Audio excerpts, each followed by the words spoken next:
আসসালামু আলাইকুম। আমি আসিফ ইকবাল। আজকে পবিত্র ঈদ উল ফিতর। তে শুরু থেকে আজকে দিনের শুরু থেকে বা কাল থেকে বৃষ্টি হচ্ছে। যাই আজকে চলে এসেছি রাজশাহী চিড়িয়াখানাতে। চিড়িয়াখানাতে এসেও প্রচুর বৃষ্টি। যাই বৃষ্টিতে ভিজেই বৃষ্টিকে অপেক্ষা করে আমরা ঈদটা উদযাপন করছি। শুধু আমরা না, অনেক ধরনের সব ধরনের মানুষই এখানে বৃষ্টিতে ভিজে ঈদটা উদযাপন করছে।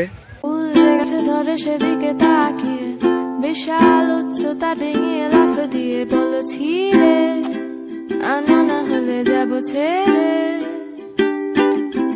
কোন সাদা ছাড়া দরজার হাতল চেপে খট করে মুছড়ে দিয়ে আমাকে দেখে বলে যাবে নাকি নিয়ে যাব তাকে সাথে।